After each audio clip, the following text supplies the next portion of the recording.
queria falar desse assunto aí do mito chegou, que o Bolsonaro ele tirou esses quase 4 meses de férias, e amanhã ele estará de volta às 7h10 aí, provavelmente. Qual que é a sua expectativa, Ian, para essa volta do mito aí amanhã? Do modo como eu estou lendo a volta do Bolsonaro para o Brasil, eu suponho que isso seja uma forma de se defender dos frequentes ataques que têm ocorrido. Veja, as investigações sobre as joias roubadas, que foram parar na casa do motorista de Fórmula 1, ex-campeão de Fórmula 1, Nelson Piquet, de Brasília, estão se tornando cada vez maiores. Esse burburinho está se tornando cada vez maior e ele está sendo colocado e tratado pela imprensa como um ladrão de joias. Porque em tese, é o que diz a imprensa e a polícia, escondeu diversas joias que foram presentes ao presidente da República na fazenda do Piquet para tomá-las para uso pessoal, depois vender, etc, etc, etc. Então, essas investigações poderiam levar à prisão dele. Dentre outras investigações poderiam levar à prisão dele. Me parece que ele fez a leitura de que se ele não volta para o Brasil e se defende e torna menos conveniente que esses ataques continuem prosseguindo e ganhando escala, ele vai se tornar cada vez mais enfraquecido politicamente e aí talvez, sem foro privilegiado, porque esse presidente do Brasil não tem foro privilegiado, acabasse talvez um dia vendo o seu pedido de deportação chegar nos Estados Unidos. Então eu vejo esse movimento como um movimento de autodefesa, de tentar voltar aqui e construir seu espaço na oposição para se defender dos processos. Mas eu, particularmente, coincidentemente, eu vi que isso também está na pauta. A gente só fez uma inversão aqui, de que o Minto... ele tava confortável lá fora, sabe, Ian? Porque eu vejo ele hoje sem vontade de fazer absolutamente nada. Sim. Assim, não que ele fizesse muita coisa enquanto ele tava aqui, né? Só jet ski, motociata e tal. Mas agora ele deve estar voltando, assim, totalmente de saco cheio. E aqui ele vai ter que participar de eventos, provavelmente. Né? Ele vai ter que se defender dos processos dele, etc. E eu não tô vendo ele com essa gana, com essa vontade de fazer alguma coisa. Eu realmente imaginava que ele ia ficar muito mais tempo foragido nos Estados Unidos. Mas eu suponho que, na realidade, o que ele deseja agora é ficar quieto, em paz e fora da política. Porém, eu acho que a circunstância não está amena para que ele se propicie isso. E certamente a vida lá nos Estados Unidos devia estar muito confortável, porque ele tem muitos benefícios como ex-presidente, tem aposentadorias volumosas aí de ex-deputado, aposentadoria de ex-presidente e aposentadoria de... Capitão da reserva? De capitão da reserva. É um bocado de dinheiro se você somar tudo isso. Então dá para viver confortável lá. Só que eu acho que são esses processos que estão fazendo ele voltar. E me parece também que, pela entrevista que ele deu ontem, uma breve fala que ele disse a um jornalista, que ele estaria interessado em voltar para tentar ajudar na construção de uma oposição, já dizendo de imediato nesse breve pronunciamento de que não necessariamente seria ele. Ou seja, por que ele se coloca já como não necessariamente é uma demonstração de humildade para o eleitor dele, ou ele realmente está interessado em não ser esse frontliner para as próximas disputas da oposição e eleitoralmente? Olha, eu particularmente, eu tô vendo ele não querendo se colocar nessa posição mesmo. Tá? Eu imagino ele, por exemplo, tentando em 2024, eu já falei isso numa outra live aqui, ele, por exemplo, tentar erguer o filho dele aí, o Eduardo, colocar ele nessa linha de frente, eventualmente disputando a Prefeitura de São Paulo, talvez, se preparando para ser um nome para 2026. Você acha que ele vai fazer como Dilma Rousseff e outros ex-presidentes da República e tentar conseguir um lugar confortável no Senado para poder desaparecer tranquilo? Faz sentido também. Ou, né, articular para passar aquela famosa PEC que sempre que acaba o mandato presidencial ela aparece. Que é para dar um mandato de senador vitalício para os ex-presidentes da República. Que né? nem tem na Itália, né? É que nem existe na Itália, exatamente. Sim. Aí colocando Fernando Collor de Mello, Dilma Rousseff, o Sarney, né? Que também tá vivo aí. O Fernando Henrique Cardoso. Todos eles ali seriam senadores. Michel Temer. Teriam uma meia Sabia que eu não acho esse presidentes. projeto tão absurdo? Por que você não acha? Porque, cara, o presidente da República teria... assim, para começar, eu acho que ganha muito pouco o presidente da República, porque é o cargo máximo, o cargo mais importante. E depois, cara, ele tem, sei lá, segredos de Estado. Ele sabe, ele acho que tem que ser resguardado, ele tinha que ter um pouco mais de segurança, vamos dizer assim. Deixa eu tratar de três países diferentes que lidam com esse problema de formas diferentes. Sim. Você tem na Itália o caso dos senadores vitalícios e os senadores apontados pelo Congresso. Então você tem algumas pessoas que são de interesse da sociedade, tem uma votação para apontar, uma votação interna do Senado para apontar as pessoas como senadores.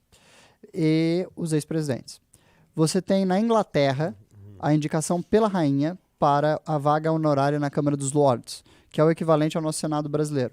Então, dada a opinião popular, a rainha da Inglaterra vai e nomeia algumas pessoas de interesse que podem ser ex-primeiros ministros, como isso é muito comum. Margaret Thatcher foi baronesa de não sei o que lá, indicada pela princesa Elizabeth II.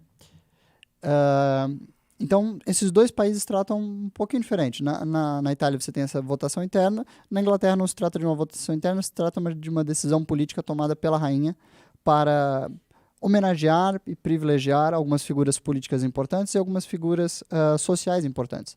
Algumas lideranças, escritores conhecidos, etc., também ganham essas honrarias, ou na forma da honraria de você se tornar um Sir, ou mesmo ganhar um título de nobreza e participar da Câmara dos Lords.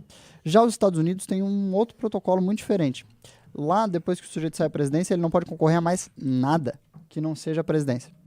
Ele fica com seus direitos políticos limitados. E, por consequente, acontecem duas coisas. Quando o sujeito sai da política, na presidência dos Estados Unidos, ele normalmente ou vai abrir uma fundação e cuidar do resto da sua vida em trabalhos filantrópicos e ainda com um certo peso dentro do partido, é claro, ou assumindo alguma posição importante dentro da própria estrutura partidária, republicanos ou democratas, ou ele vai trabalhar como lobista para as grandes companhias do mundo, tipo ExxonMobil, mercado de petróleo, mercado de armas, mercado de outras coisas. E são essas duas destinações que tendem a acontecer. O lobby nos Estados Unidos é um problema assim muito grande, porque ele está muito entremeado na política americana de modos não saudáveis. Já na Inglaterra e na Itália, você tem essa segunda forma de manter o sujeito dentro da estrutura legislativa. Eu não sei o que é melhor para o Brasil. Eu acredito que o nosso sistema, assim, sem uma saída, que é o melhor. Eu acho que, assim, se o presidente da República ele perde o mandato eleitoralmente, ele poder voltar a concorrer para qualquer coisa, eu acho que é saudável. Porque se o sujeito quiser sair a prefeito da cidade dele, ele é um político experiente que pode trazer essa experiência para algum outro cargo. E, ao mesmo tempo, eu não vejo a necessidade do Estado de manter o sujeito na máquina legislativa, ainda que entenda que é muito importante figuras com experiências que foram ex-presidentes da República. No caso, também tem os benefícios dados aos ex-presidentes, no caso da aposentadoria. Né? Então, eles recebem um bom salário, um salário bastante razoável, e ainda possuem uma equipe de assessoria. Sim, uma assessoria permanente, vitalícia. Assessoria permanente, que aí você pode ter seguranças, motoristas, etc. Isso tem carros, carro e motorista também para ex-presidentes da República, porque geralmente cumprem outras agendas, não só no Brasil, mas também fora, né? Eu acho que a parte das seguranças é muito válida. De fato, Sim, o Brasil não pode se submeter a ter ex-presidentes assassinados, ou etc. Sim. Então essa parte realmente é válida porque um ex-presidente da República é sempre uma figura exposta. O resto talvez seja um pouco a mais. Eu queria a opinião do chat. Vocês acham que a gente devia tratar ex-presidentes como é na Itália, na Inglaterra, como é nos Estados Unidos ou como é no Brasil mesmo? E deixar como está. Por favor, comentem aí, depois a gente vê. monte da minha opinião que acha. Eles falam que eu acho que o modelo Lula brasileiro, acho que o modelo brasileiro é o melhor. Mas tem um ponto que vocês não entraram. Qual ponto, Junito, da galera? Eu vou jogar braba aqui, um ponto que vocês não entraram. Há alguns dias, algumas semanas, uma volta de Bolsonaro era impensável, porque se ele pisasse no Brasil, o clima era para ele ser preso. E os constantes erros do governo Lula, escândalos e erros, tornaram a volta do Bolsonaro possível. Não, eu não acho. Eu Você acha acho que que não? vocês estão muito enganados. Eu acho que você falou bobagem. Eu acho que existe um consenso já do judiciário, em particular do STF, de que simplesmente não é interessante agora prender o Bolsonaro. Mesmo que exista processo em trâmite, mesmo que exista, digamos assim, a vontade do judiciário e processos suficientes para prendê-lo. Eu acredito que prendê-lo agora seria motivar a oposição bolsonarista, formar um mártir, seria colocar o PT numa saia muito justa e desnecessária. Então, ele não tá me parece existir quietinho. nenhuma vontade política para prendê-lo nesse momento. Eu acho que não vão prendê-lo por conveniência, até que a figura dele já não espraie uma sombra tão grande sobre o bolsonarismo. E ele tá quietinho também. Ele não tá causando problema. Ele tá quieto. Exato. Se você Quem tá o causando prender, problema você é o passa Lula. a causar problema. O que o Bolsonaro tá fazendo nos últimos dias, pra quem acompanha as redes sociais dele?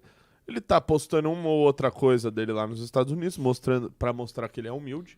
Agora que ele tem de responder essas acusações, que a gente também vai falar aqui de, basicamente, receber presentes de valores muito altos, né, de outros governos, de outras pessoas, e colocar isso no bolso, ao invés de deixar isso no acervo da União.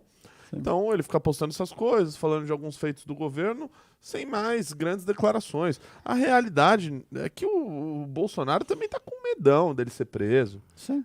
Ele tá vendo ali... Olha o Daniel Silveira. O Daniel Silveira tá dividindo cela com o senhor Gabriel Monteiro. Pois é, vejam onde chegamos. Senhor Cara, Jair Bolsonaro, o você quer vir aqui na cela comigo? Agora, você viu os presentes que estavam na casa do Piquet, do Nelson Piquet, do corredor de Fórmula 1? Eu fiquei sabendo disso aí, Ian Garcês. Dentre os presentes havia um relógio da Rolex, se não me engano, e havia um conjunto de joias da Chopard, que é uma empresa francesa, suíça/francesa. Do qual ficava uma caneta, joias femininas, aí tinha também um relógio da Chopard. Obrigado por ter assistido esse incrível corte no canal Cortes do MBL. Já aproveita, se inscreve aqui no canal e divulga para seus amigos. E se lembre, todo dia nós vamos ter mais cortes vindo de onde? Do nosso canal de lives. Nós temos uma live à tarde no canal vermelho e uma live à noite, que é o famoso MBL News. Se inscreve lá também e assista. Dê força para quem traz verdade e inteligência numa política tão rasa hoje em dia.